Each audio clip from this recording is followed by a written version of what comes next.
അതുപോലെ ഒരു സാധനം ഉണ്ടാക്കിയാലോ? എന്നല്ലേ നമ്മൾ സ്കൂളിലൊക്കെ പോയി അവിടുന്ന് ടീച്ചർ ഹോംവർക്കും തന്നെ വീട്ടിലോട്ട് വരുമ്പോൾ അതൊക്കെ മറന്നിട്ടുണ്ടാവും. അതിനായിട്ടുള്ള സൊല്യൂഷനാണ് ഹോംവർക്ക് നോട്ട്ബുക്ക്. സംഭവം നമ്മുടെ ഏതൊരു വീഡിയോക്ക് താഴെ ഒരു കുട്ടി കമന്റ് ഇട്ടിരുന്നു സ്കൂൾ ക്രാഫ്റ്റ് ചെയ്യുവാറുണ്ട്. അതിലൊന്നാണ് കൂട്ടി കേട്ടോ.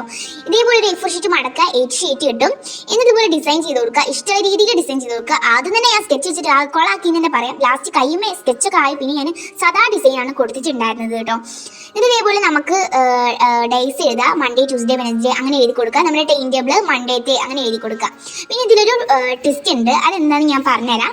എന്നിട്ട് ഇതേപോലെ ഓരോ ടൈം ടേബിളിൻ്റെ ഈ സൈഡിലും പോൾ ഇട്ട് കൊടുക്കുക. അപ്പൊ ഈ കാണുന്ന എല്ലാവരും ഒന്ന് ലൈക്ക് ചെയ്ത് സപ്പോർട്ട് ചെയ്യുക, സബ്സ്ക്രൈബ് ചെയ്യുക. അപ്പൊ ഈ പോളിഞ്ഞ മേലെ കൂടെ ഒന്ന് സെല്ലോ ടാപ്പ് വെച്ചിട്ട് നമുക്ക് ഒട്ടിച്ചു കൊടുക്കാം. അതെന്തിനാണെന്നറിയോ? ഇതിന്റെ മേലെ നമുക്ക് ടീച്ചർ ഇപ്പോൾ ഒരു മാത്സ് ഹോംവർക്ക് പറഞ്ഞു, അപ്പൊ അതിന്റെ മേലെ നമുക്ക് സ്കെച്ച് വെച്ചിട്ടൊന്ന് മാർക്ക് ചെയ്ത് കൊടുക്കാം. എന്നിട്ട് നമുക്ക് വീട്ടിൽ വന്നതൊക്കെ ചെയ്ത് കഴിഞ്ഞ് കഴിഞ്ഞാൽ അത് തിരിച്ച് മായ്ക്കുകയും ചെയ്യാം. അങ്ങനെ നമുക്കിത് ഒരുപാട് കാലം യൂസ് ചെയ്യാം. അങ്ങനത്തെ ഒരു പ്രൊഡക്റ്റ് ആണ് കേട്ടോ. നമുക്ക് വേണമെങ്കിൽ ഇത് ഫുള്ളായിട്ട് സെല്ലോ ടാപ്പ് വെച്ച് കവർ ചെയ്യാം. ഞാനിപ്പോൾ അതിനൊന്നും ഇല്ല, എനിക്കും കൂടി യൂസ് ആയിട്ടുള്ള ഒരു സാധനം ആയതുകൊണ്ട് ഞാനിപ്പോൾ അങ്ങനെ ചെയ്തേ ഉള്ളൂ കേട്ടോ. ഇഷ്ടപ്പെട്ടാൽ ഇഷ്ടപ്പെട്ടില്ലെങ്കിൽ ഒന്ന് കമന്റ് ചെയ്യുക. അപ്പൊ അടുത്ത വീഡിയോ വരുന്നത് എല്ലാവർക്കും ബൈ.